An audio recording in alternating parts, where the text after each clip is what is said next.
Salut les amis, j'espère que vous allez bien, c'est Tim.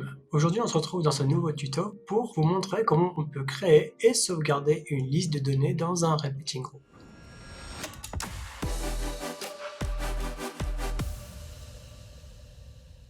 Donc voilà, là on est sur le tuto, donc l'exercice qu'on va faire aujourd'hui. Vous voyez, j'ai ici une liste de personnes, chacun ici a un job, donc ça c'est une liste de users on va dire, avec une petite checkbox dans laquelle du coup je peux cliquer et je vais donc sélectionner certaines personnes. Donc là c'est le résultat, et ici je vais créer une nouvelle équipe que je vais l'appeler, ça va être l'équipe de design. Je vais faire OK, et là du coup j'ai créé mon équipe de design et j'ai mis chaque personne que j'avais sélectionnée dans mon équipe de design. Voilà, donc on peut faire pareil ici avec ces deux personnes-là, et on va dire que ça c'est l'équipe de direction. Voilà, donc je vais appeler direction, je fais OK, ça m'a bien mis Tim et Gabi par exemple dans l'équipe de direction. Voilà, donc ça c'est l'exemple qu'on va reproduire tout de suite ensemble. Donc c'est parti. Maintenant on va commencer la construction de notre résultat, ce que je vous ai montré juste avant. Donc là j'ai ici la page qui est complètement vide avec rien à l'intérieur. Ici j'ai mon éditeur qui est aussi complètement vide. Et pour commencer tout de suite, ce qu'on va faire, c'est qu'on va analyser la base de données. Donc on va aller dans Data, et on va voir qu'ici on n'a que deux types différents. Donc on a le user qui est créé par défaut avec Bubble, et dans laquelle j'ai renseigné plusieurs petits champs. Donc j'ai un champ avatar qui va être une image, j'ai un champ pour le job qui va être un texte, et un champ pour le nom qui va être un texte. Donc le nom du user, le job du user et l'avatar du user. Voilà. Et ensuite, j'ai un champ team que j'ai créé en écrivant team. J'ai cliqué ici sur create. Ça va être les équipes. Donc, on a le nom de l'équipe, et dans l'équipe, on va avoir une liste d'utilisateurs. Donc là, il est marqué user et à côté list of users. Donc pour avoir exactement le même effet, la même chose que moi, vous pouvez créer user. Vous allez chercher ici dans tous les champs possibles, dans tous les formats possibles, vous allez chercher user, qui est en fait notre table user dans la base de données. Et on va cliquer ici pour dire que ce champ est une liste de choses. Voilà. Donc si je fais ça, ça va me créer une liste of users. Okay. Si on va voir dans l'app data, dans les équipes, on n'a rien, puisque c'est normal, on n'a pas encore créé d'équipe. Et dans les users, on a 10 résultats que j'ai créés en amont, en faisant nouvelle entrée. Puis je vais aller chercher ici un avatar d'une personne, j'ai mis le nom de son job, le nom du user, son email, et j'ai fait ça 10 fois, et donc c'est pour ça que j'ai ce résultat là. Maintenant, pour aller avancer un peu du côté visuel, ce qu'on va faire, c'est que je vais mettre un container ici au milieu de ma page. Donc container, c'est lui qui va contenir toutes les informations de ma page. Je vais mettre en row pour avoir un groupe à gauche, un groupe à droite. On va lui mettre une largeur max à 900 et on va le centrer. Voilà, comme ça toutes mes infos seront centrées dans ma page. Ça aussi au niveau de la hauteur, on s'en fout un peu pour le moment. Je laisse ça comme ça. Donc si on se souvient du résultat en fait en intro, ici on a une liste de users et ici on peut créer une équipe. Donc je vais prendre un repeating group. Je vais mettre ici à peu près. On va dire qu'on va chercher les users. On veut chercher une liste. On va faire une recherche sur tous les users. On veut faire afficher tous les utilisateurs. Ici, on va décocher ces cases. On n'en a pas besoin. On va dire ici, je pense 80 pixels et ici 100%. Voilà. Donc là, pour le moment, je laisse comme ça. Ici, on va mettre 320. Voilà. Donc là, pour le moment, j'ai ça comme ça. Après, je vais regarder un petit peu mieux avec les réglages. Tac. Mais là, normalement, 80 et 100, c'est bon. Ensuite, j'ai juste ici à mettre une row. Et ça, on va le limiter à 400. Parce que voilà, on ne veut pas qu'il aille prendre toute la place, parce qu'ici, on va avoir besoin de mettre une nouvelle équipe. Ok. Donc là, ici, on est plutôt cool. Maintenant, à l'intérieur, ici, on va mettre un groupe. Donc là, on voit 80 pixels, ça représente cet espace entre le haut et la ligne rouge. Voilà, donc ça va être mon groupe user, je vais l'appeler. Hein. Ici, il est important de lui passer la bonne donnée. Et la donnée, c'est quoi? C'est ce qu'on a envoyé ici en search for user. Donc là, je vais faire user, current user. Donc là, en ayant ça ici, je passe la donnée au groupe. Maintenant, je vais pouvoir dire que ce groupe, ça va être une row. Je vais pouvoir enlever ici enlever les valeurs de la largeur pour qu'il vienne prendre toute la largeur possible. Et ici, si je veux, je peux faire ça aussi, un vertical stretch, pour qu'il vienne prendre les 80 pixels. Voilà, donc là j'ai à peu près ce résultat-là, c'est cool. Maintenant, on continue et on va mettre une image. Donc, je prends ça ici, donc là ça va être le parse group user avatar. Donc nous, c'est une image qu'on va vouloir mettre en arrondi. Donc je mets 80 en roundness. Je pense que j'ai même fait un style pour ça, attendez, hop, ouais, rounded image. J'ai fait un style pour ça, je vous montre le style que j'ai fait. Mais voilà, c'était le roundness à 80, il n'y a pas grand chose de plus, mais ça permet en fait de ne pas mettre du roundness à chaque fois sur les autres images qu'on va avoir. On va venir centrer ça au centre du groupe, voilà. On va limiter l'image à 40 pixels. Et maintenant, on va pouvoir mettre un autre groupe à l'intérieur qui va contenir deux textes. Donc lui, on va l'appeler le groupe content. Ça va être un groupe qui va être une colonne puisqu'il va avoir un texte en haut et un texte en bas. Donc ça, pour le moment, on l'enlève. Je vais prendre ici un texte en haut. Lui, ça va être le parse group. Alors, vous voyez, parse group thing. Là, c'est parce que Bubble ne sait plus ce qu'il doit aller chercher. En effet, j'ai rajouté le groupe content, mais je ne lui ai pas ici indiqué la donnée qu'on cherche. Donc là, c'est bien le parse group user. Maintenant, ici, j'ai bien le parse group user et je peux aller mettre son nom, par exemple le name. Donc, en mettant le name ici, je vais voir si j'ai un style body white. Voilà, super. Maintenant, je vais dupliquer ce texte. Et comme j'ai mis une colonne, comme ça ici, je l'ai mis en colonne, mes textes ils viennent l'un en dessous de l'autre. Donc là, c'est parfait. Et là, on va mettre le job position.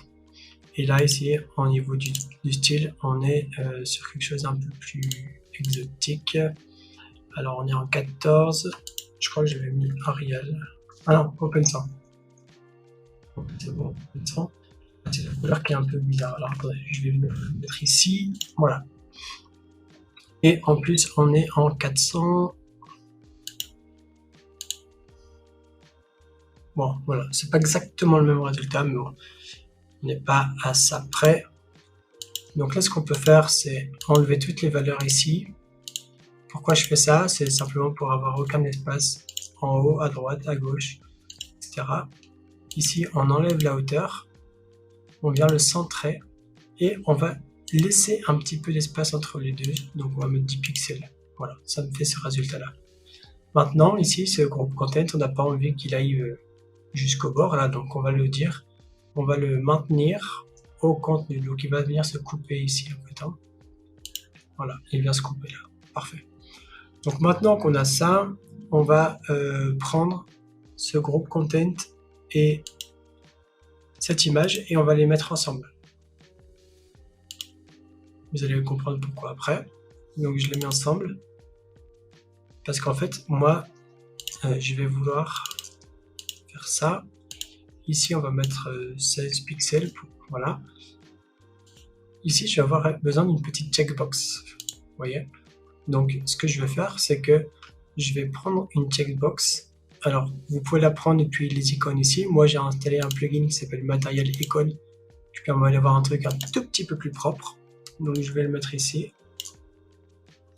Et ça s'appelle checkbox. Voilà, centré. Au niveau de la couleur, voilà.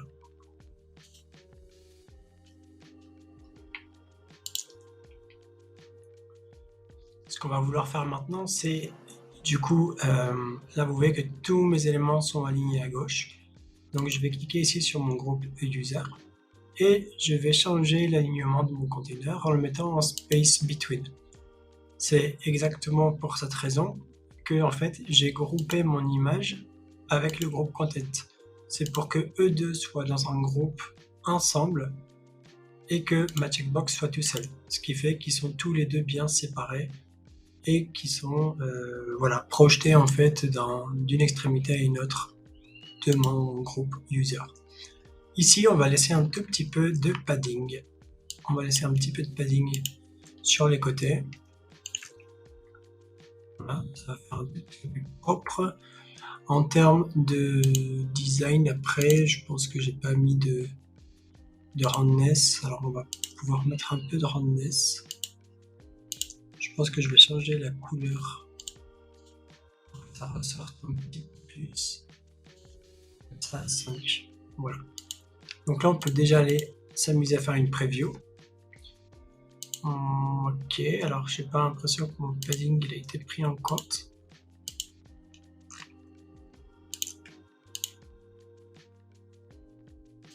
Voilà.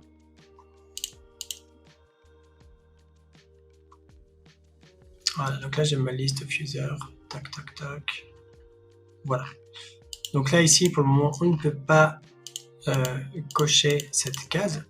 On va devoir maintenant faire ce qu'on appelle un custom state. Donc ça ici, on avait une hauteur à 117, c'est pour ça qu'on a cet espace. On peut le mettre à 0 et voilà, on n'a plus de problème. En tout cas, ça changera rien ici sur la preview, mais c'est vraiment ici dans l'éditeur, ça va faire bon. Voilà, on a la même chose. Donc ce qu'on va vouloir faire, c'est maintenant, c'est créer un custom state dans lequel on va stocker temporairement tous les users qu'on va sélectionner. D'accord? Donc je vais aller sur ma page index v2, hein, je l'ai appelé. On va ici sur le petit i. On va supprimer ça parce que ça, c'est du coup, ça vient de l'index original. Et on va faire ajouter un nouveau custom state que je vais appeler user list. User list.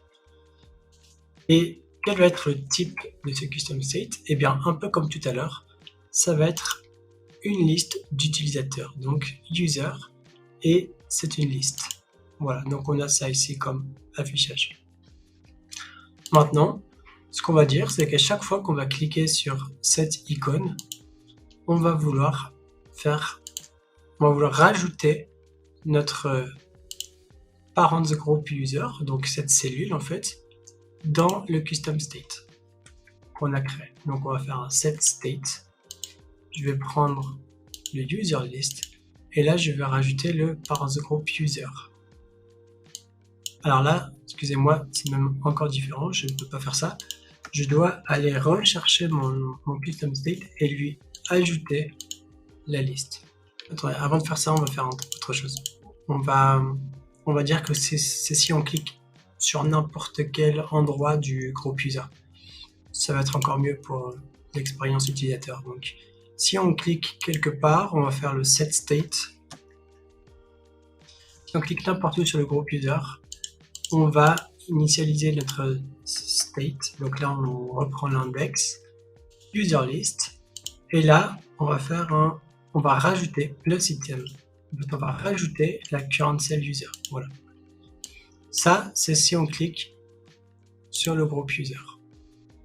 Maintenant, ce qu'on va pouvoir dire ici sur cette icône, c'est qu'on va pouvoir dire quand le parent de groupe user contient, en fait, non, quand notre custom state contient le parent de groupe user, dans ce cas-là, on va lui changer, voilà, comme ça, on va lui changer l'icône pour lui mettre une icône de checkbox, comme ça. Voilà, on va lui mettre une icône, une couleur blanche. Voilà, très bien. Donc, on est d'accord que là, normalement, si je clique sur John, voilà, ça m'a sélectionné la checkbox. Par contre, si je reclique dessus, je ne peux pas la désélectionner. Donc, on va faire une condition inverse. Et avant de faire ça, on va lui mettre une condition ici. On veut que tu ajoutes la current cell, mais uniquement quand l'index ne contient pas la current cell. Voilà. Donc ça, pour un peu plus de visibilité, on va le mettre en vert. Et là, j'ai plus qu'à faire un copy-paste. Et ici, on va changer les conditions. Quand dans le custom state, il contient le current cell user, dans ce cas-là, on va faire un minus item. On va enlever le current cell user. Là, normalement, on devrait avoir un système qui fonctionne. Voilà. Dans ce cas-là, on peut faire ça et on peut désélectionner. Nickel. Là, on a fini pour toute la partie du repeating group. On va voir maintenant comment on peut créer donc des équipes. Donc, on va prendre un autre groupe que je vais mettre ici. Ça va être le groupe team. Donc, encore une fois, ici dans le container, on avait une row. Et nous, on veut donc espacer ces deux groupes-là. Donc, je vais faire un space between. Voilà, ça m'a poussé mon groupe team vers la droite. Ça va être une colonne. On va le mettre aussi en 320 si on veut.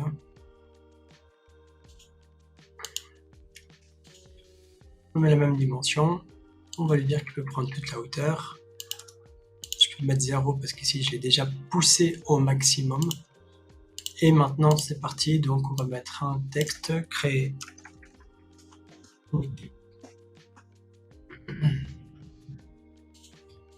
Body white.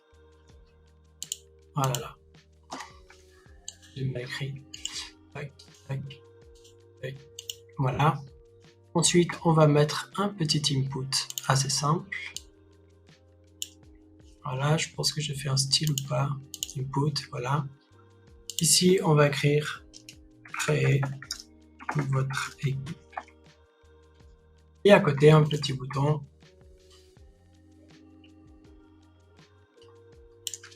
OK. On va lui mettre green. Donc, ces deux choses-là, ils vont ensemble, l'un à côté de l'autre. Donc, on va le mettre dans une row. Ici, on va l'écrire bouton create team. Le bouton, on va le faire passer après l'input. Donc, je vais faire un next. Voilà. Ça, au niveau des largeurs, on met à 0. De la hauteur, on met à 0. Et ce petit bouton, je vais le pousser ici au maximum pour qu'il prenne la même hauteur que mon input. Ici, on voit par contre qu'on a des bords arrondis. Bon, c'est vraiment que du design, on s'en fout. Ici, on va laisser un peu d'espace entre chaque élément. On va mettre 20 pixels, voilà. Et en dessous de l'équipe, on va vouloir avoir un repeating group assez grand qui va nous permettre de montrer le nom de l'équipe, plus tous les users qui sont contenus. Alors, pour ceci, on va faire un repeating group. Et là, ça va être un repeating group d'équipes. On va faire afficher toutes les équipes. Donc, ça va être encore en 80 et en 100%. Là, on va chercher cette fois-ci toutes les équipes qu'on a créées. Voilà. Donc, pour le moment, rien de compliqué. Et ensuite, on va aller dans le layout et on va chercher pour faire une colonne. Donc là, vous connaissez, hein, on met en 320. Ça, on s'en fout un peu pour le moment. Et c'est parti. On va donc du coup placer un texte. Current cell team name, body white. Et en dessous de ça, c'est là que c'est intéressant, c'est qu'en dessous de là, maintenant, on va avoir un autre repeating group. On va faire un repeating group dans un repeating group. Donc, pourquoi? Parce que nous, on veut faire afficher maintenant la liste d'utilisateurs de cette équipe en question. Donc là, maintenant, on va faire user. Et ici, on va faire tout simplement, on va chercher notre current cell team user. Pourquoi user? Puisqu'ici, quand on se rappelle dans la base de données, on a le user, c'est égal à une list of users. On pourrait même mettre un S aussi. Voilà. Ensuite, ici, au niveau de la config, on va rester sur quelque chose de simple. On va faire 0 et 28. Alors je sais pas ce que c'est cette petite affichage là, mais on verra après. Ici on va mettre une euro.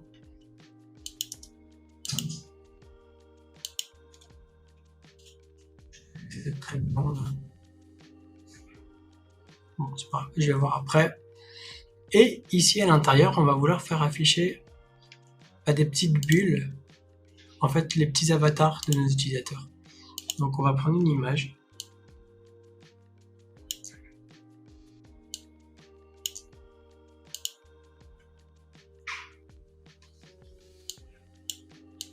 Alors, hop, je vais déplier mon Elementary. Voilà. Donc là, ce que j'ai fait avec cette image, je lui ai donc mis 32 par 32 à l'intérieur du Repeating Group. Et on va la styliser un petit peu. Donc je vais plutôt enlever ce style. Et on va lui rajouter une petite bordure de 2 pixels blanches. Voilà. Ce qui va donner cet effet là. Et maintenant, il faut qu'on lui passe la donnée. Donc ça va être le current cell user avatar. Voilà. Donc là, on aura cet effet là. Maintenant, ce qu'il nous reste à faire, ici, je vais juste laisser un peu de... Voilà, un peu de marge. Bon. Là, ce qu'il nous reste à faire, c'est notre workflow qui va nous permettre de créer l'équipe. Donc, quand le bouton OK est cliqué, on va créer une nouvelle équipe. Le nom de l'équipe, ce sera la valeur de l'input. Et dans les utilisateurs, comme c'est une list of users, on va faire ça. On va faire ajouter une liste de quoi? De tout ce qui est contenu dans notre custom state user list. Voilà. Et là, en fait, le tour est joué normalement. Donc, je vais faire une preview. On va créer une liste de directions, comme tout à l'heure, avec Tim, Gabi, et, je sais pas, Andrea. OK. Et voilà. Là, j'ai mon résultat ici qui est fonctionnel. Je crée l'équipe. Alors, bien sûr, ici, je pourrais faire plus de petites choses. Hein. Je pourrais reset pour ne plus avoir ça. Et aussi, ce qu'on pourrait faire, c'est, vous voyez qu'ici, mes users sont encore sélectionnés.